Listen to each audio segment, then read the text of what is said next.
Okay, I think we could start. I see the numbers stabilizing a little bit. Welcome, everybody. My name is Luis Betancourt. I'm the director of Mansueto Institute, and these are our lunchtime colloquia. So thanks for joining us.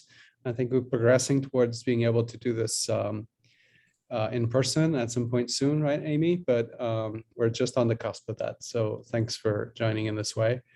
And we promise that there'll be sort of more congenial and maybe some food to get us going. So today it's my pleasure to introduce Chris Esposito, who many of you know because a resident member of our community, one of our postdoctoral fellows, jointly with the Knowledge Lab. And he came to us from UCLA with a background in geography and economics. And many of you will know him for his work on studying innovation, particularly in urban environments and using patenting data. But today he's going to surprise us and he's going to talk about something else, right, Chris? And so during his PhD studies, he did an interesting study using temporal and spatial discontinuity about introduction of minimum wage in Los Angeles and sort of the several knock-down effects that it's had in terms of changing costs and benefits throughout the city. So it gives you an example of also how data that's explicitly spatial and temporal and has types and so forth has a lot of richness for us to try to understand the real complexities of some of these policies and economic changes. So with no further ado, Chris, please take it away. Chris has mentioned that he will welcome your questions during the talk. So you might be able to jump in if you do it nicely and politely. If you want, both Anne and I will keep an eye on the chat box and would also interrupt Chris so that you can ask your question. Otherwise, of course, we always have questions at the end, the last 15 minutes or so. So Chris, thank you very much for your talk today, and please take it away. Yeah, thank you. So thank you, Luis, for the really nice introduction. Also, thank you for breaking the surprise so I don't have to, unveil the surprise to everyone. For those who know me a little bit by now, you probably used to see me analyzing patent records and, understanding the process of innovation, how it relates to cities. And so this talk will seem like a little bit of a departure from that. But this is a project that I've been working on for about 6 years, especially during my PhD time. And it deals with cities, economies, income inequality in a way that I thought would be of interest to people in this group. So I really wanted to bring it into this group as like a way to start discussion.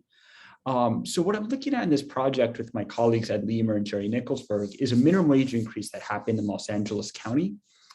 And the question of who is paying for the minimum wage increase and can we learn lessons about the ability for minimum wage increases to alleviate income inequality through this study.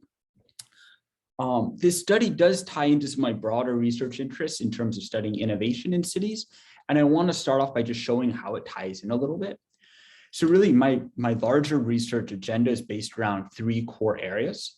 The first area, which I've alluded to, is the question about how ideas are invented. So in this, I go into patent records. I'm asking how do scientists, how do inventors develop new ideas?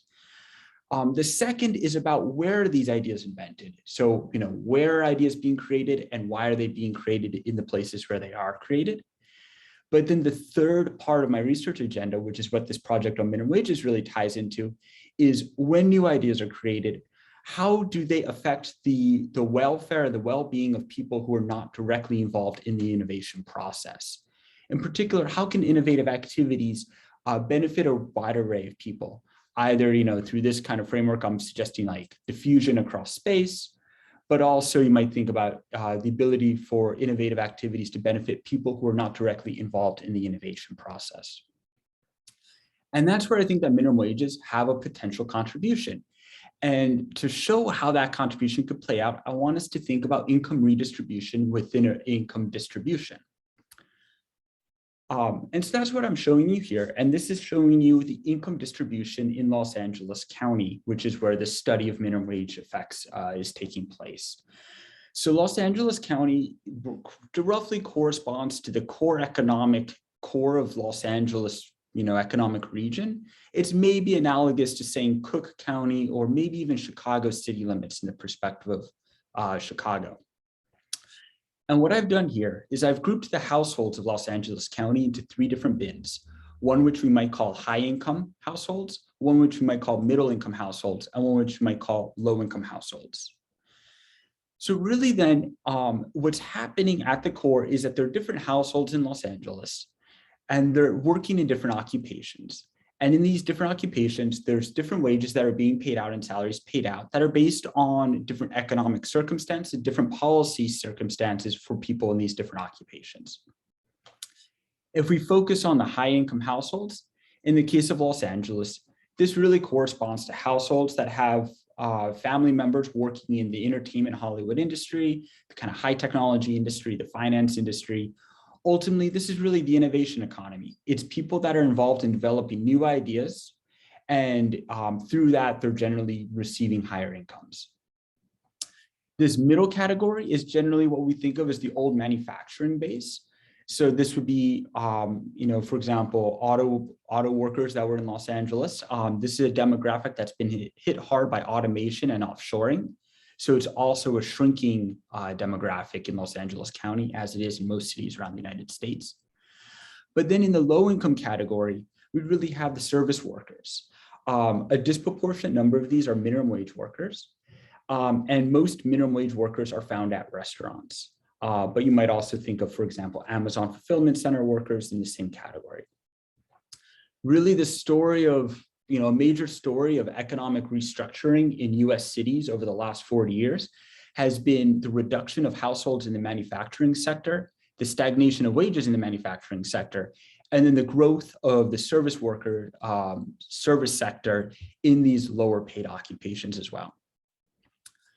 So given this kind of framework of thinking about the distribution of incomes within a city, it then helps us to think about how minimum wage increases might influence the balance of income within a metropolitan area, right? The whole goal then of a minimum wage increase would be to redistribute income by essentially redistributing wealth from households that fall into this category to households that fall into this category, those that would be affected by a minimum wage increase.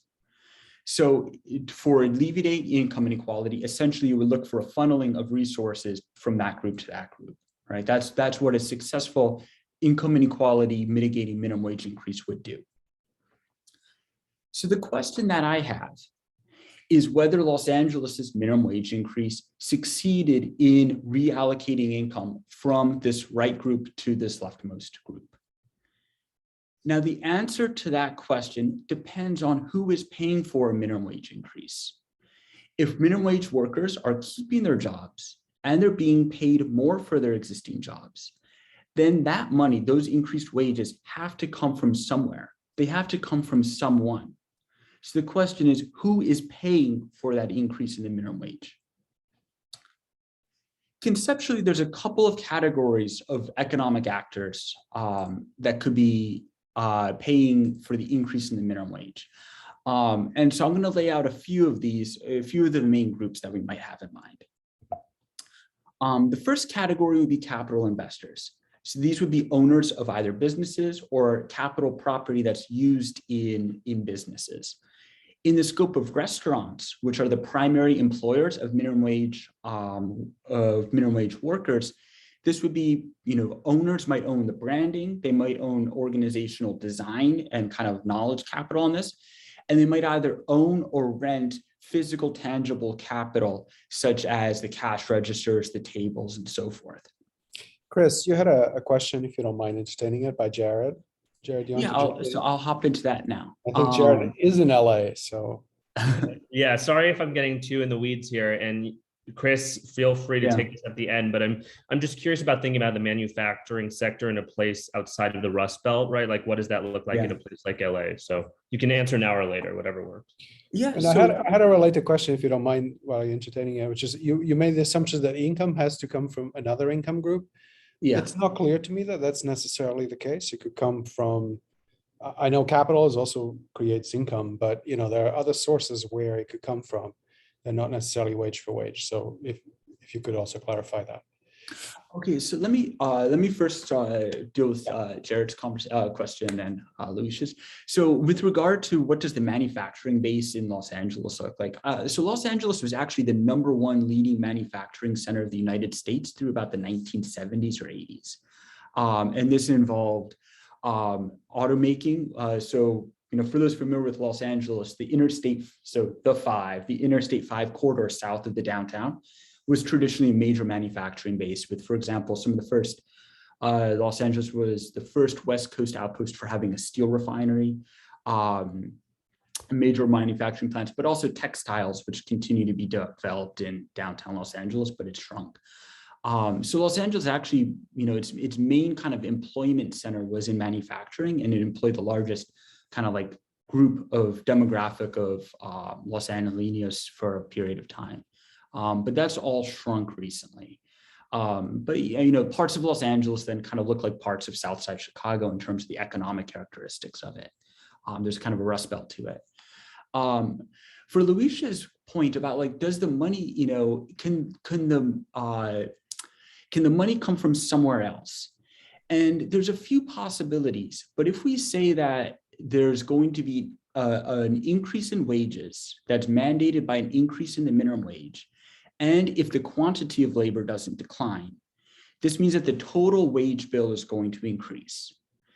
Now, that wage bill could come from, I would say, really two broader areas.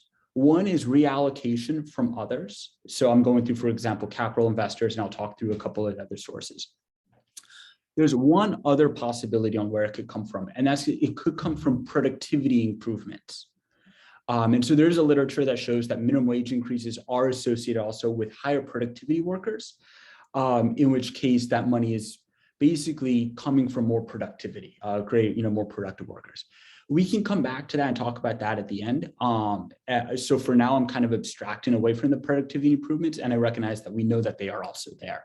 But to have a full conversation, I'd like to come back to that toward the end. With abstracting away from productivity increases, the money has to come from somewhere. And when you're looking at a minimum wage increase from, for example, $9 to $15 an hour, it's hard to imagine that worker productivity is increasing by 70% or something without increases in capital input, for example. So we want to see if there's money that's coming from other groups of workers. One of those I alluded to could be the capital investors. And so we would know that a share of the wages being paid for by capital investors if the investors are receiving reduced returns on their investment. This could be a case, for example, if investors who are renting and leasing out equipment that's being used in a restaurant, such as the computer systems or the registers or so forth, are receiving less return on what they're leasing out, so a lower rent for their capital. If the capital investors are receiving a loss of return on their investments, this would mean that the minimum wage increase is helping to alleviate income inequality because it's basically funneling wealth from capital owners to minimum wage workers. So that would be funneling income in that direction.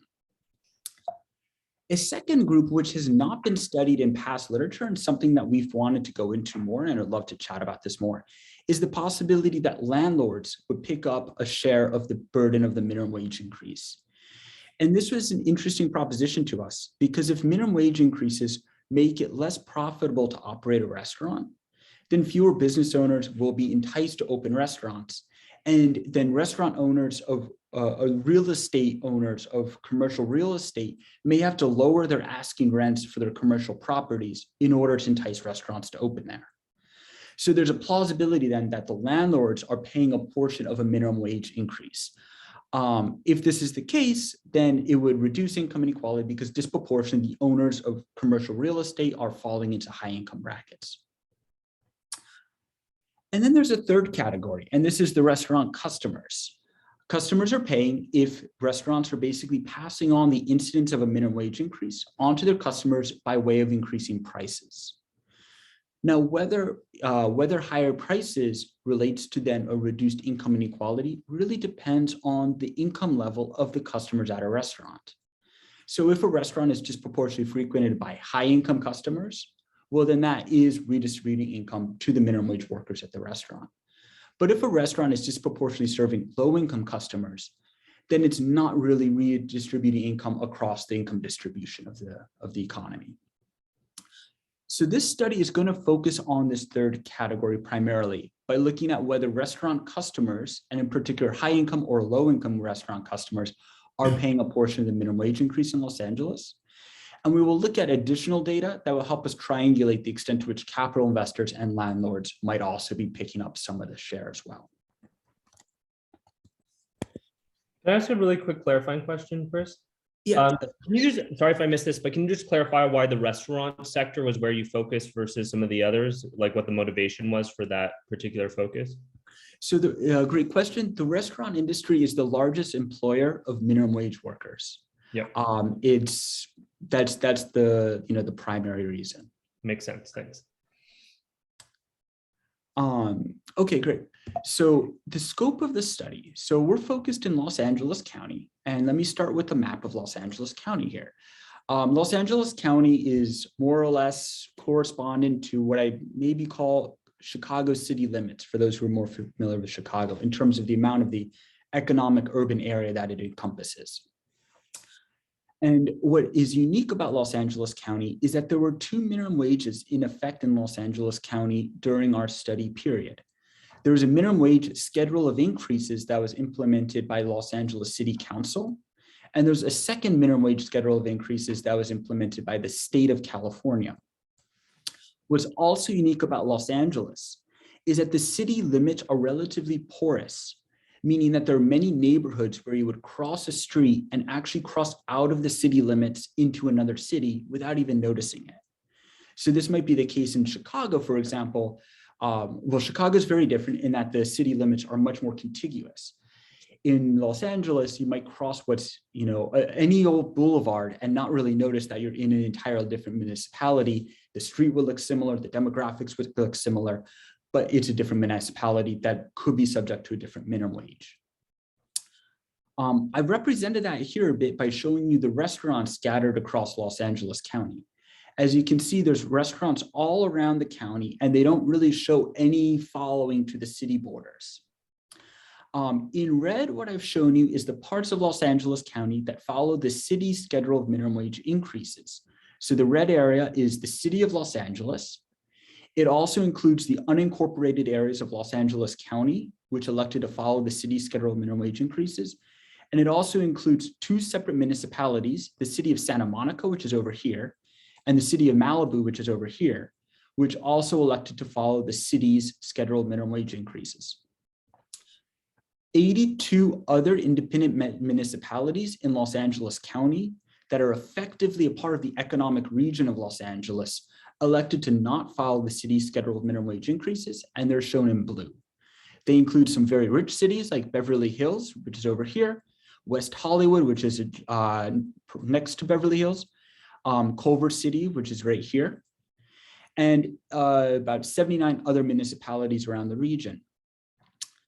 In many of these instances, you cross between the different minimum wage schedule areas, and you won't really even notice that you've crossed into different minimum wage area.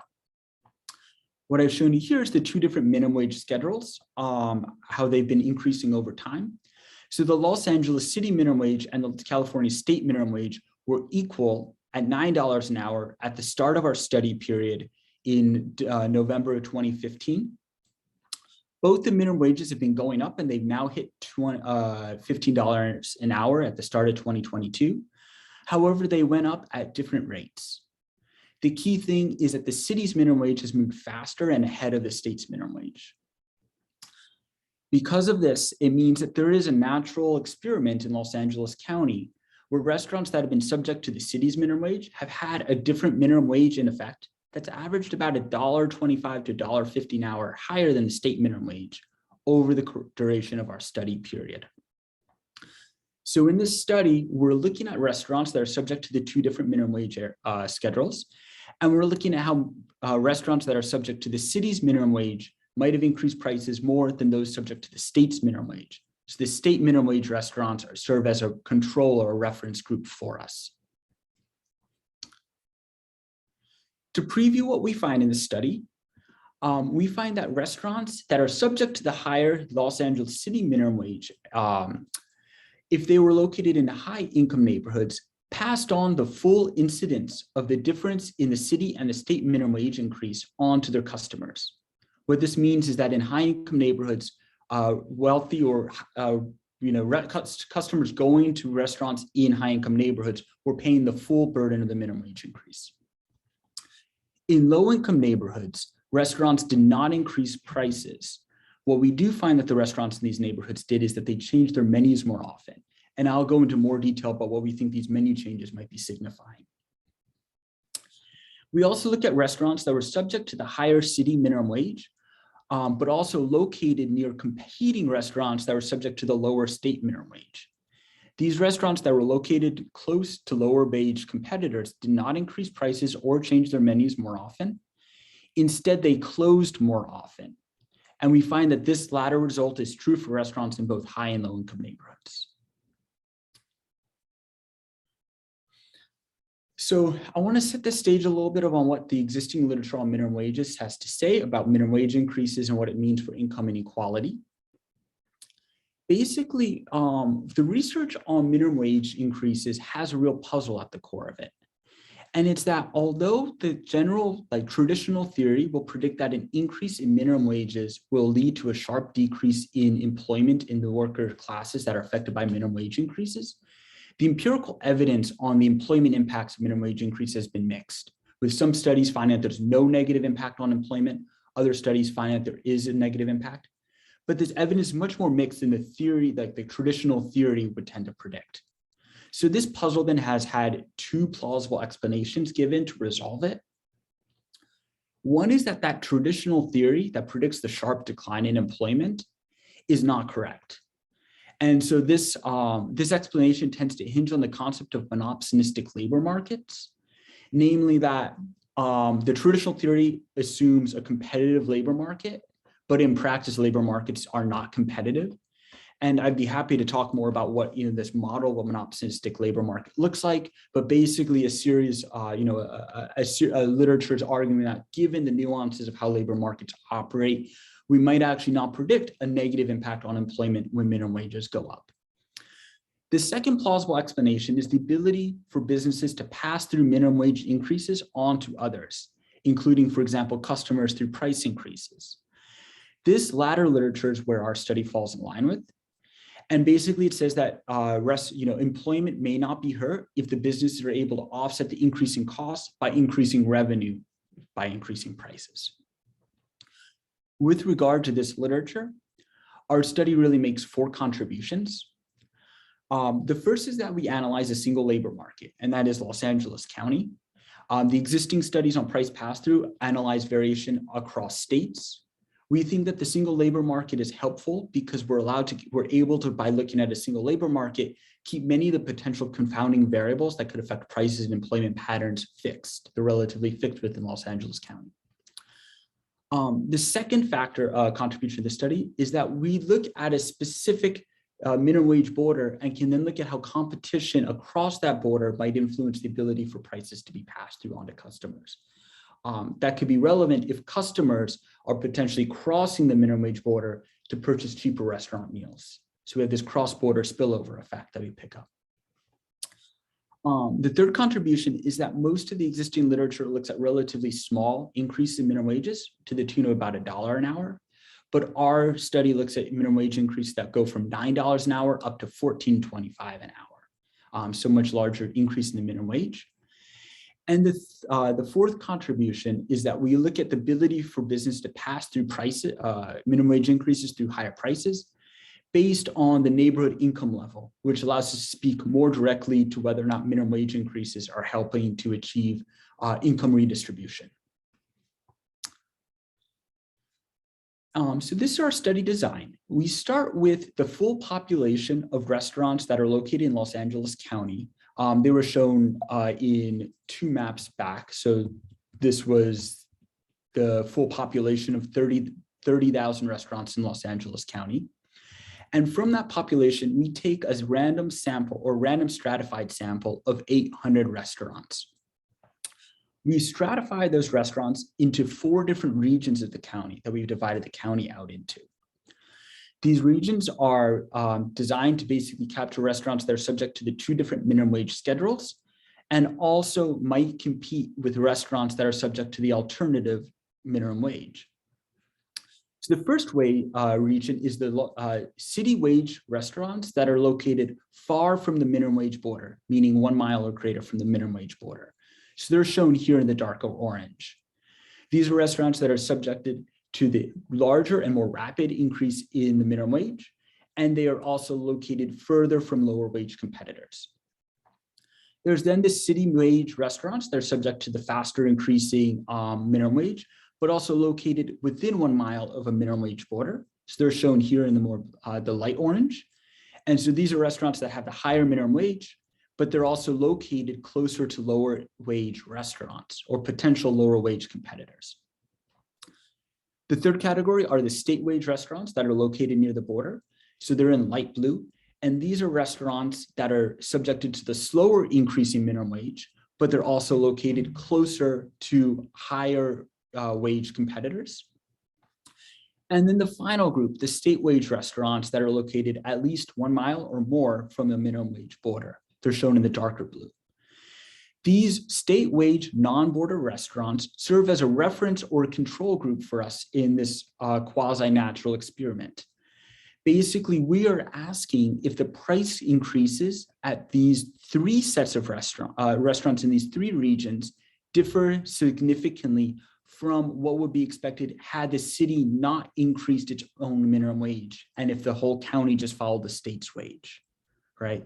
So this third group is being treated by its proximity to the city wage relative to the reference group. The city wage non-border strictly by the city wage, and the city wage border is being treated by both the city's wage relative to the state's wage, as well as its competition across the minimum wage border. So everything will be interpreted relative to this reference group. So we take this random stratified sample of 800 restaurants from the full population of 30,000 restaurants in Los Angeles County. That gives us 200 restaurants per stratum. And then we collect data collection to study price changes at these restaurants over time. So we perform a first round of data collection. This takes place between November of 2015 and October of 2016. During this time period, we physically visited each of our 800 restaurants, and we asked the employees at those restaurants to identify 5 menu items. And we were then going to track these same menu items over the course of time to study how those items' prices change.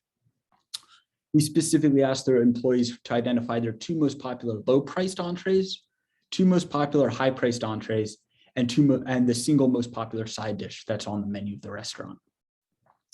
We recorded the prices of all those items, and then we followed up with a second, third, fourth, fifth, sixth, onto a 7th round of data collection. These took place between January 2017 and December of 2019.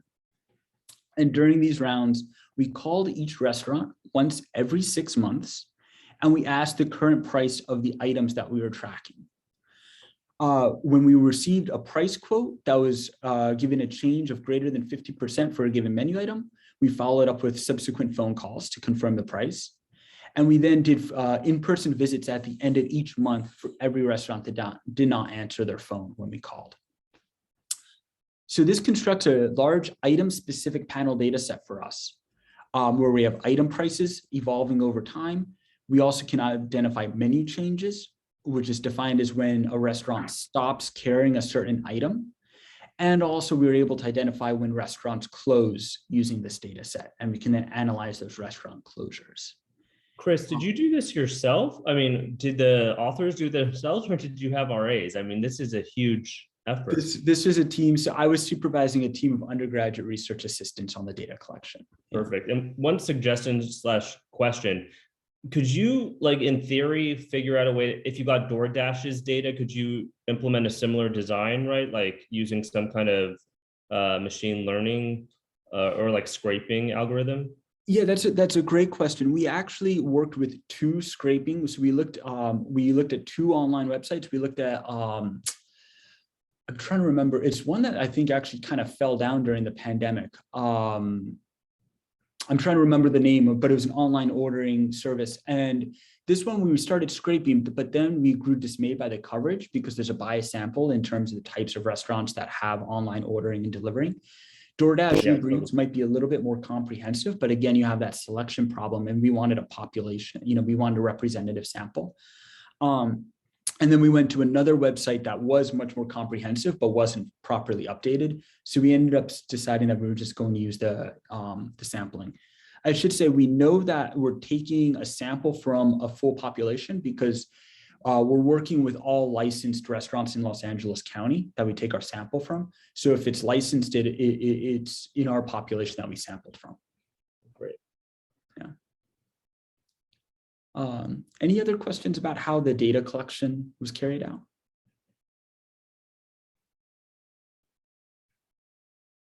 Okay, great. So I'm going to then go to summarizing the price. I have a question, please, if you don't mind. Yeah. So for me, I understood like why did you choose like two most popular low price entrees and then the two most popular high price entrees? Why did you pick the side dish then? So I don't think we had a very strong reason for, going after side dish. The whole thing was we wanted to try to sample what a restaurant consumer, so what a meal looked like. Because we're trying to follow like a constant basket of what people would order. So I guess, yeah, that's really the logic for taking the side dish, is that we were trying to, if we kind of imagine people will order an entree and a side dish in a meal. And I should say, to try to keep our menu items as standardized and consistent across time, we opted for a la carte items whenever possible. For example, like if we're a low priced entree might be a hamburger, we were taking the price of the hamburger without fries. And then the fries would appear as the side dish. And this was all to try to maintain as much consistency across time in those items as possible. Yeah. Okay, so I'm going to summarize what the price changes look like then. So we're taking between observation changes in prices of these items, and that's what I'll show you in the next slide. So what I've done here is I've given you the mean price change of menu items by strata. So this is price changes computing over thousands of items across these multiple rounds of observation. And they're broken down into the different restaurants that are found in the different strata. So we have the state non-border, that's our reference group, the state border, and city non-border. So it's the same color coding as you saw on the map and kind of continued throughout. What I've given you in the reference group for the state non-border is the mean price change. So for example, between rounds 1 and 2, the average item in this border increased in price by 4.7%. And so then all of the other prices are given as percentage point difference to the reference group. For example, in the state border, prices increased by 0.3 percentage points more than the state non-border. So on the aggregate, these prices increased in this case by 5%, right? So the key point that I want you to take away from this is that when we look at these between round individual 6-month period price changes, we actually don't pick up a price response in items that we can convincingly link to changes in minimum wages. What I've done is in italic and bold, I've shown you round intervals when the city wage increased more than the state wage. So these are the periods in bold where we'd expect large positive values. But namely in between round 2 and 3, when the city wage increased more than the state wage, we find actually that the city wage prices increased in the border region by 0.8 percentage points less than the reference group, and by a whole percentage point less in the city non-border relative to the reference group, not in line with the story of price pass-through. It becomes relatively inconsistent where we don't really find any differences between round 4 and 5, and then round 6 and 7, we do find larger price increases, but as you can see, it's kind of flip-flopping around. So one plausible explanation for this is that restaurants could be increasing their prices before or after the minimum wage goes up. So not necessarily right instantaneously when the minimum wage changes. And so for this reason, we don't think that we can rely on these between round individual increment in minimum wage increases in terms of identifying price effects. So what we do in the study instead is we focus on price changes that occur between rounds 1 and rounds 7, and basically ignoring all those interim periods. So instead of looking at these individual incremental wage increases, we look at this long difference in wage increases and price changes. And so that's what I do here. So these are price changes between rounds 1 and round 7 of our survey. So it's from roughly 2016 to 2019. So it's a 2-year price change. And I've summarized the price changes for restaurants that are found in all census tracts. So this is the entire data set up here. And then also broken down into restaurants that are in low-income census tracts and high-income standard census tracts, broken out around the median of the distribution across the county. What you can see here is basically between round 1 and 7, the minimum wage went up by about 30% in the reference group. It went up by the same amount in the state border group, of course, because it's subject to the state wage. And then for restaurants that are found in the city border and the city non-border, the minimum wage went up by significantly more, almost twice as much between round 1 and round 7 in our survey. So across all census tracts, prices went up in the reference group by 16.7%. And what we find then is that there's also statistically significant greater price increases in the state border strata and in the city non-border strata. So this latter finding is in line with the story of price pass-through, where the restaurants that are subject to the higher minimum wage are increasing prices by 1.9 percentage points more. This state border is potentially explained by spillover demand as restaurants that are located close to higher wage competitors are capturing quasi-monopoly rents based on their location to higher wage restaurants. And then this interesting result where restaurants in the city border region are not increasing prices any more than the reference group, which is potentially explained by the risk of customers crossing the minimum wage border to lower wage competing restaurants on the other side of the border.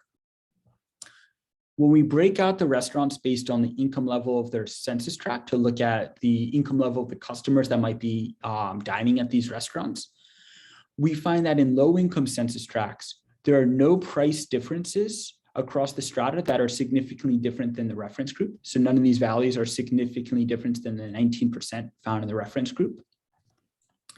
But we do find very significant changes relative to the reference group in the strata, in the high income census tracts.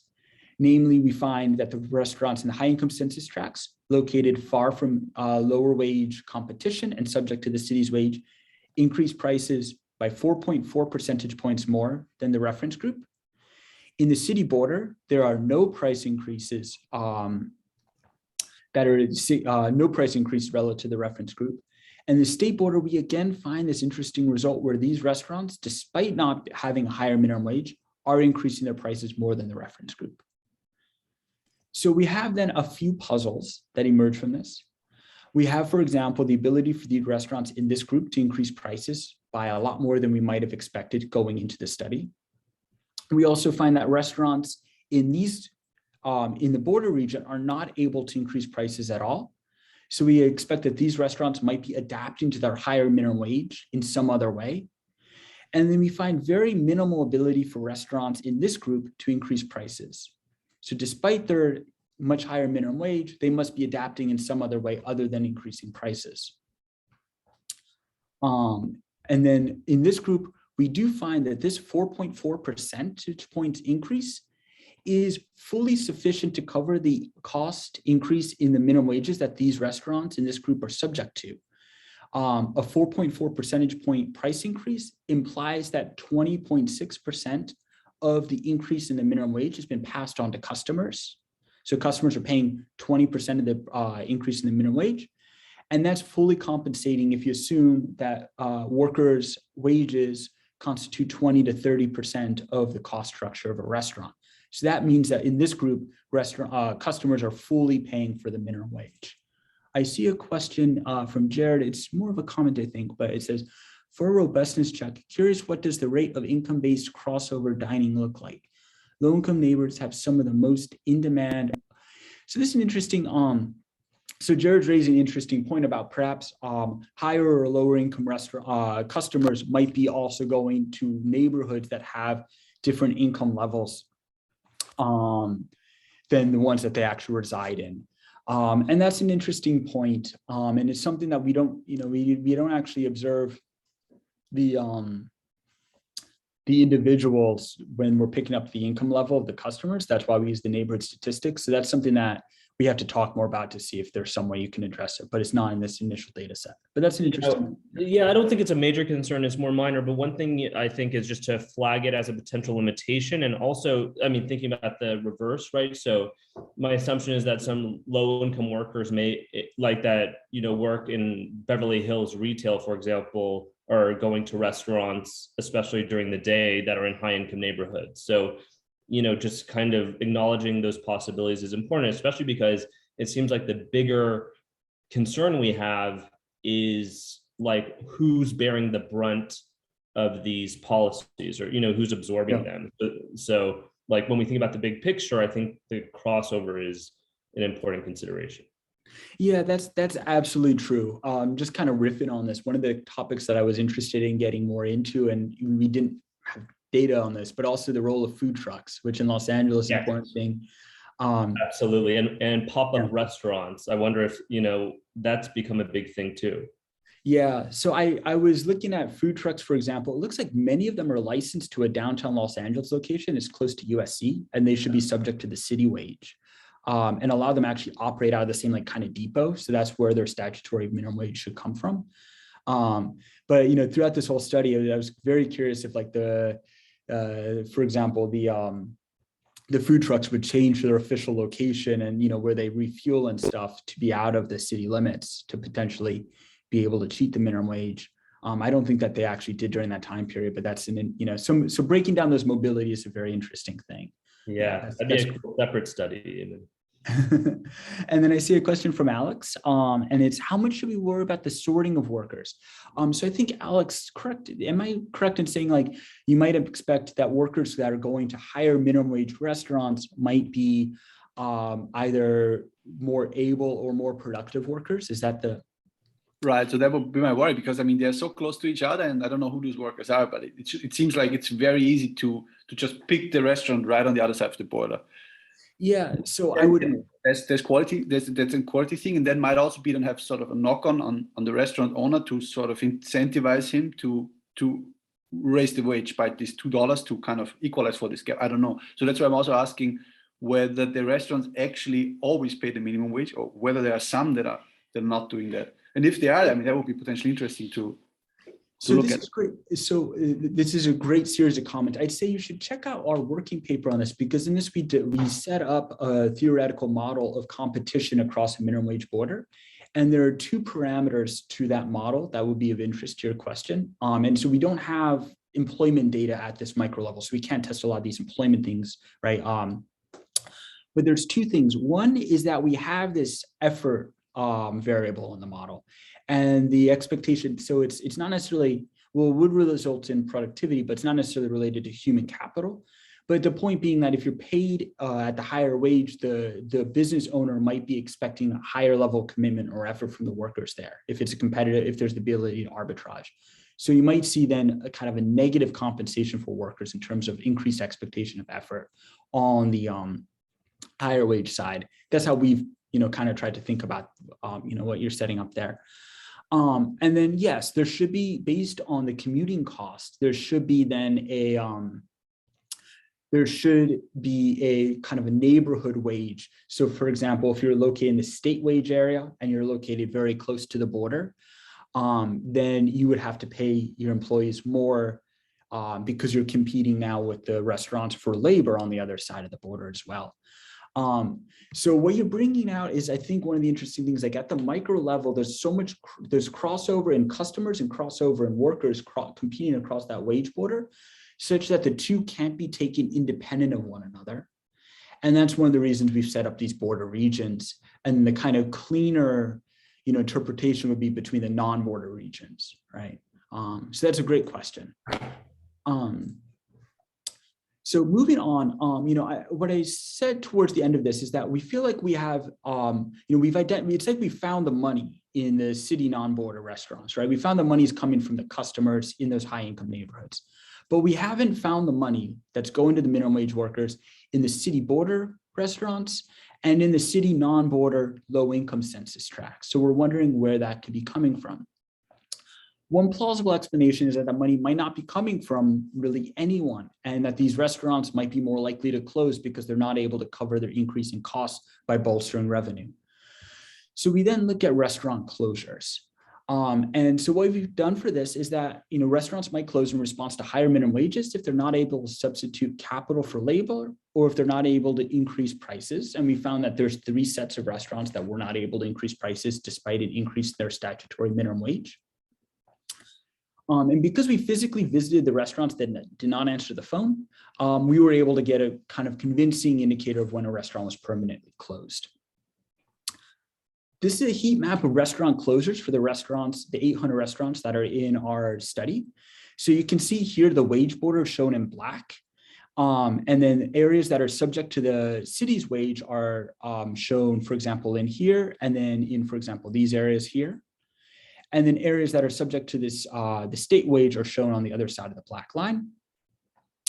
The restaurants that remained open for the whole course of our study are shown in white. The restaurants that closed are shown in black. And so then we interpolated a heat map using this. What you can see is that there's an increased propensity to close in some of the city areas that are close to state wage regions, such as through here. Surrounding Culver City, there's an increased propensity to close. Surrounding Beverly Hills and West Hollywood, and surrounding Burbank and Glendale. It looks like it's a little more red on the city wage side than on the state wage side. To see if this is borne out in the data, we aggregate up to our 4 regions, so our state non-border, state border, and so on. And we compute the closure rate of these restaurants. So we find in the reference group in the state non-border, the closure rate tends to hover around 20%. So it's 20.8% in low-income census tracts and 18.4% in high-income census tracts. And what's interesting is that in the city border, so these are restaurants that did not increase prices, we find that the closure rate was 7 to 7.7 percentage points higher, right? So these are restaurants that did not increase prices and were also more likely to close. So it's suggesting us that they did not have much margin, much room to be able to increase their prices, and were maybe then driven into unprofitable operating positions. In the state border, we do not find significant differences in the closure rates. And we did find that these restaurants did also increase prices. So we're imagining that these restaurants might have, the ones that remained open were most likely capturing monopolistic rents on their location close to these closing city border restaurants. We find also that the restaurants in the high income census tract in the city non-border were actually less likely to close. These are restaurants that did fully compensate for the minimum wage increase by increasing prices. So it doesn't surprise us that they were not closing more often.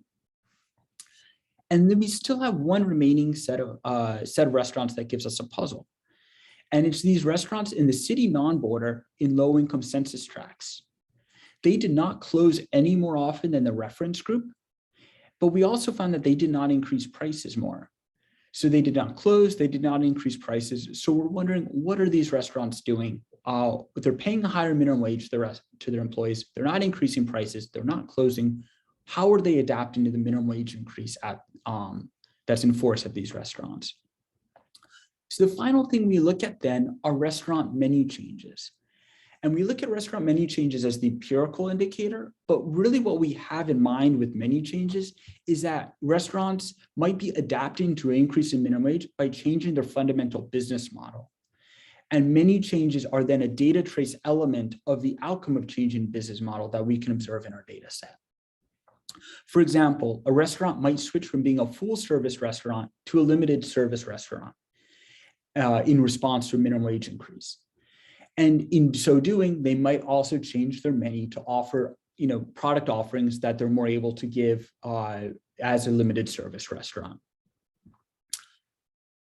So restaurants may change their menus to reduce their input costs. This could be the ingredients that they're using, but it also could be the labor intensity of their production. And we recorded in our data set whether a restaurant discontinued one or more of the items that we were tracking, and we identify a menu change as an instance where a restaurant discontinues one or more of the items that we were tracking. Across our sample, menu changes, basically in the state non-border reference group, we find that 67% of the restaurants in the low-income census tracts discontinued one or more items from their menus during this is during about 4 years of data collection that they could discontinue one item or more. In high income census tracts, that figure is slightly lower. And the key thing is that in the city non-border, the puzzling group where we couldn't find what was going on, we pick up that these restaurants are changing their menus. About 77% of these restaurants change their menus during the time period. So this is potentially then telling us that the restaurants that are in the city non-border are in low-income census tracts are changing their business model in some way more than the other restaurants are, perhaps in response to the minimum wage increase. So I've shown you now, I'm going to kind of pull things together. I've shown you now 4 different factors across the county of Los Angeles. I've shown you differences in minimum wage increases. I've shown you differences in price increases, differences in the closure rates, and also differences in the propensity for restaurants to change menus. So I just want to summarize how those carried out across the county. So the primary response of the restaurants in these groups relative to the state non-border reference group, well, in the state border, basically in low-income census tracts, we're finding the restaurants were adjusting to the change in the city's minimum wage over the study period, the same way that the reference group was adjusting, right? We don't really pick up much of a difference in the state border. In the state border, in high-income census tracts, these restaurants were relative to the reference group responding by increasing prices, which suggests that they're capturing monopolistic rents based on their location proximate to the closing city border restaurants. The restaurants in the city border relative to the reference group were more likely to close. This suggests to us that they were subject to customers that were cheating the minimum wage by crossing the minimum wage border. And then in the city non-border, it really depends on the income level of the surrounding census tract. So in low-income census tracts, we were finding that the restaurants were changing their menus more often. That seems to be the way that they were adapting, which might be a proxy then for a more fundamental change in their business model. And then in high-income census tracts, these restaurants were increasing prices. They were increasing prices sufficiently enough to fully compensate for their the increase in their minimum wage. So what do we learn from the study by way of a discussion and policy implications? Well, the first thing is that the incidence of Los Angeles City's minimum wage increase and who paid for it really depended on 2 factors. The first factor is the neighborhood income level that surrounds a restaurant. So we picked up that in high income neighborhoods, far away from lower wage competition, restaurants fully compensated for the minimum wage increase by raising prices. This, in terms of policy implications, gives us a green light to say raising the minimum wage in high income areas should be an effective policy for mitigating income inequality, because it's going to be paid and fully compensated by high income customers at those restaurants. And it should not result in significant job loss because the full cost of the minimum wage is being paid for by the customers. This is, of course, taking account some of the nuance, for example, that Jared brought up about, for example, lower income individuals perhaps being in high income areas for periods of time, for example, when they're on work. It also raises what I'm calling not a red light, but definitely not a green light. I'm calling this an amber light about raising minimum wages in low income areas, right? So in the low income areas, we do not pick up any ability for restaurants to pass on the minimum wage increase onto their customers. And even if they could, that wouldn't necessarily be a good thing, because then that would minimum wage increase be paid for by low income customers at restaurants. It's kind of concerning to us to see that there's these changes in the business models proxied through menu changes at these restaurants in low income areas, because this could suggest a lower labor intensity production. So basically, with regard to lower income areas, raising minimum wages, we say it seems to be from our study suggestion that we need to have an amber light in this regard, meaning we need more research on this area to figure out how restaurants are really adjusting in these areas, to see if raising the minimum wage is going to be a good thing for the workers there. The second factor that influences the incidence of the minimum wage is the distance to lower wage competition. So what this really suggests then is that there's a spatial optimization problem for designing effective minimum wage policy. On the one hand, you might want to implement minimum wage increases at a very fine-grained spatial unit, such as at the neighborhood level, The reason for this is that it would allow you to really well precisely target high income customers. But at the same time, if you implement minimum wage increase at a very disaggregated spatial scale, you increase the risk of spillover competition effects across a minimum wage border. So therefore, there could be a spatial optimization problem where you're trying to maximize either income redistribution or income growth of minimum wage workers, taking into account possible employment loss, where the spatial unit scale is what you're trying to optimize, or the constraint you're trying to optimize with regard to. So that, for example, should we increase minimum wages at the federal level, at the state level, at the county level, at the city level, right? This is that spatial optimization problem where you're trying to target income while minimizing spillovers. The final departing point I want to leave with is that minimum wages can redistribute income, which is really what their stated policy goal is to do. But more fundamentally, they are not a substitute for investing in human capital. So what we've identified is some of the complexities involved in trying to improve wages of low wage workers through minimum wage increases. And what I think one of the lessons of the study is that process is complex, and it can also have some repercussions that might come from well-intentioned intentions, right? Positive intentions. And so investing in human capital, it could be a more sustainable and a less complex way with potentially fewer of these counteracting forces in terms of improving the wages of low wage workers. So that wraps up my presentation. So thanks for tuning in and joining. I'm going to be at the lunch for those that will be here afterward. And I'm also happy to take any questions right now. There was a new question from Jared in the chat, but if anyone else, because we only have a few minutes left, would like to jump in, please do feel free. Not to say we don't want to answer Jared's question, but I want to make sure. I've taken up a lot of the airtime, so happy to see the floor. And if there isn't anything, then please, Chris, see if you can knock this one out in the next couple minutes. Why don't I just make this much simpler and focus on the third part, which is the part I'm most interested in. If you were talking to policymakers about whether to invest in a UBI policy versus universal basic income versus minimum wage, my takeaway from this is, given all the complexities you flagged, UBI would be kind of a simpler and potentially more effective strategy to redistribute income. What would your response be? I think so. I mean, so from a labor economics perspective, both UBI and